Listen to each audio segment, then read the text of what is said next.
Well, we don't have a clock counting down the hours until a horrible draft in Pittsburgh, at least for the scenery, but it's going to be a beautiful draft for the Browns.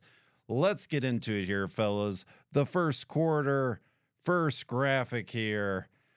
And we're talking odds. We're doing pick'ems all day long here with the I Still Believe in Cleveland podcast. Who is going to be that number 6 pick? This is outside of the Browns, could be with the Browns. Drew, let's go to you first here. Who is going to be the number 6 pick? Yeah, if I'm looking at that graphic and I'm placing a bet, I would just sprinkle the bottom three names on there and take a shot at those longer odds. So I think Francis Mauigoa is very much in play. I know he plays right tackle. In theory, they just signed one, but he is the best offensive tackle, period, in the draft, and they could certainly use that position. And I really like Jordan Tyson. I think there's a chance he's the first wide receiver off the board. And I did talk to Andrew Berry, and he laughed when I said that. So like maybe I was on to something.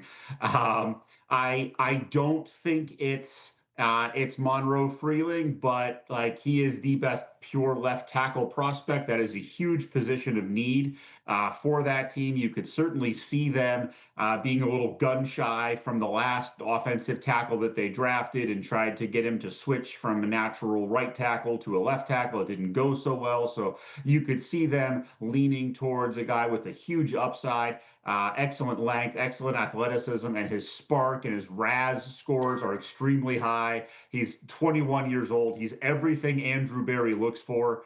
You could see them going that route as well. So I like those bottom three numbers. Eric, oh wow. The underdogs Drew's going with here. Eric, who you going with? Yeah, I mean, if the Browns stand pat, I think they want to go offensive tackle due to the drop-off concerns after the top three guys. But if they're not able to get a trade partner, I can see why Carnell Tate is the guy.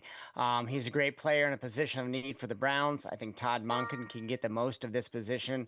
While protecting the quarterback is still vital, the Browns need to score touchdowns. They have not been doing that in the last few years.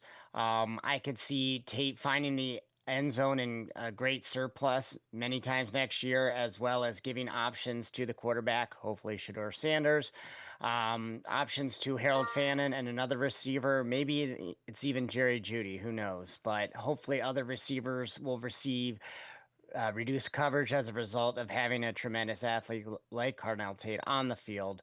Um, Another thing about drafting 6 is I do expect Maui Noah and Styles to both be off the board, so that kind of gives Tate the main odds with not too many people around him. I guess there's Fano there, but I think they value Tate as a better prospect. But just when the NFL thinks they know the answers, the Browns change the question, so you might want to hedge it a little bit. But I'm still going with Tate. Oh, we'll say that was right under the buzzer there. Let's go on to the second one here. The second quarter, first wide receiver taken. We'll go back to you, Eric, here. Who do you think is going to go first overall, not just for the Browns, but who's the first receiver off the board? Yeah, I mean, coming into the draft, Carnell Tate was generally regarded as the higher rated prospect for the wide receiver position. However, looking at ESPN, USA Today, NFL Draft Buzz as a few sites, I'm starting to see the tide turn towards Makai Lemon. Obviously, it's up to what the general managers are thinking now. Are some of these outlets taking their own thoughts? Or are they going from what they're hearing from general managers? So that's tough to say, but I could see a team like the Giants with the 5th and 10th pick kind of moving down from some of these spots, or if they don't take a receiver at 5, trading for one of these individuals to have a receiver at 5. But if they were to stay pat at number 5, pairing Malik Neighbors with a slot receiver like Makai Lemon would be, a good thing for Jackson Dart to give as many weapons as possible. So whether that's the Giants or a trade partner, I could definitely see Makai Lemon being the guy, not Carnell Tate. Kind of surprising, but that would be where I would be putting my money. So I would say to my fellow Buckeye, Carnell Tate, I'm sorry, I love you, but I have to give you the sweet chin music, and you're no longer the first wide receiver off the board. Drew, do you agree? No, not even a little bit. There is a reason Carnell Tate has the minus 450 odds. He's almost certainly going to be the first wide receiver taken. The combination that he offers, size, skill, speed, there's just not anybody that can really match up to that. Now, I say that it's hard for me to tell you to go put a bet on something that's minus 450 odds. So, if I'm putting odds behind this, I would put odds on the guy that everybody thought was the number one wide receiver prospect going into the college football season, which is Jordan Tyson. This is my guy, the guy I want the Browns to pick. He is faster. He is an exceptional athlete. You saw some of what he could do in his recent pro day. The concerns certainly are his ability to stay healthy, and they say that the best ability is availability. But if he's healthy, that's really enticing odds, and I think it's worth a little dabble at plus 750. Very nice. Let's move on to the third quarter here. First offensive lineman, Browns are very interested, but there's going to be a lot that are very interested here. Who's the first off the board? I think the over-under is about 7.5 for total offensive linemen off the board. But who's going to be that first one? Let's go back to Drew here.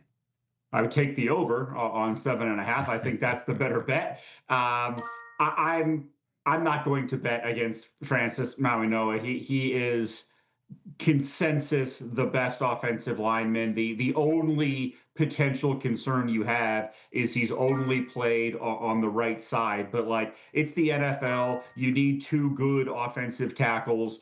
He's the best one in this class. He should be the first one taken. He will almost certainly be the first one taken. There's no concerns about his ability to be a really good right tackle in the NFL for 10 plus years. And so it's no fun to sit here and say, place a minus 300 bet.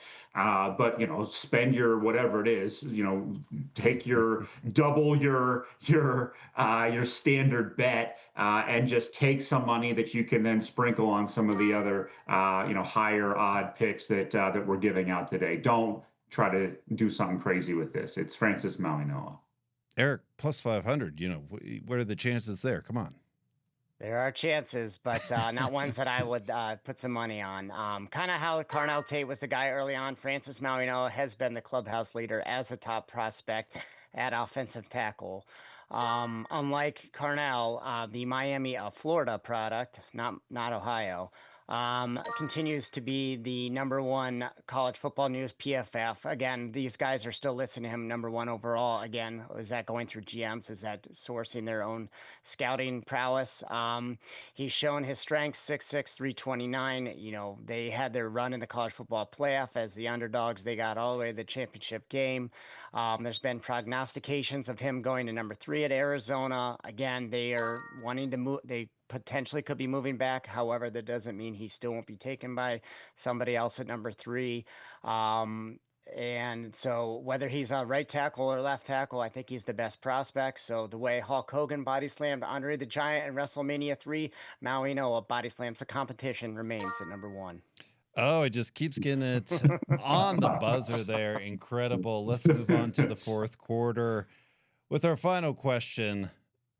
The rumor is that we're going to trade down. I think Andrew Berry said, everyone thinks we're going to, last year, everyone was thinking, hey, maybe we will trade up. And we actually traded down. Is it going to be the opposite this year? Everyone thinks they're going to trade down. Are they going to trade up? These are our odds. I could not find odds on what this would look like. But I've got minus 150, the Browns under 6.5, so staying put or moving up, and plus 200 if they trade down. Drew, let's go to you first here. What do you think? What are you taking here?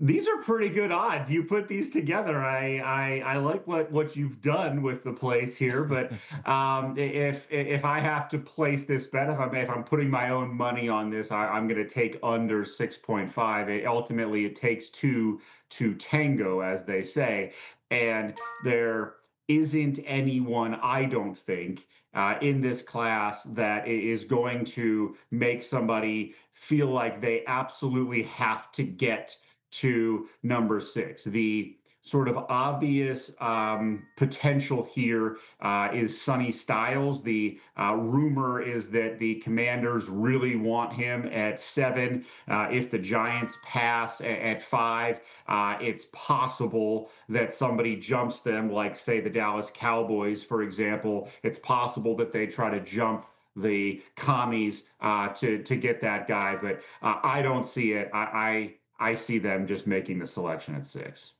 Okay, Eric, dare you say we're going to trade down with a 2-point deficit here?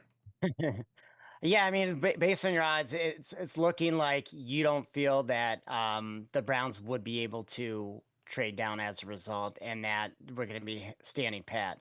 A trade up doesn't really make sense for a non-quarterback position, so I'm pretty sure I feel confident in ruling that scenario out. A couple things would have to happen for the Browns to trade down. That would be a Caleb Downs, a Jeremiah Lubb, a Reuben Bain falling, somebody kind of leapfrogging the Browns, and then everybody else being pushed down as a result.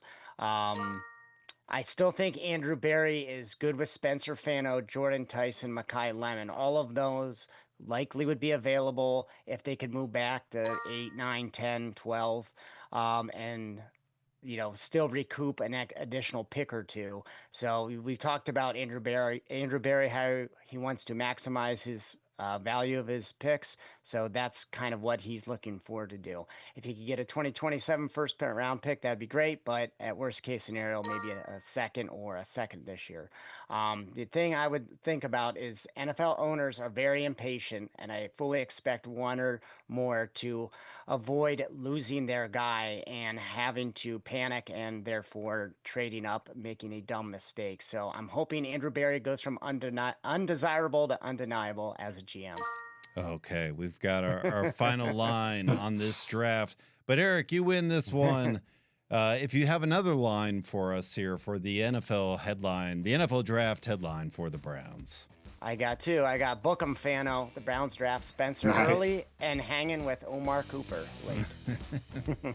Very nice. Go Browns. Go Be Browns. careful if you go to Pittsburgh. Will not be going to Pittsburgh.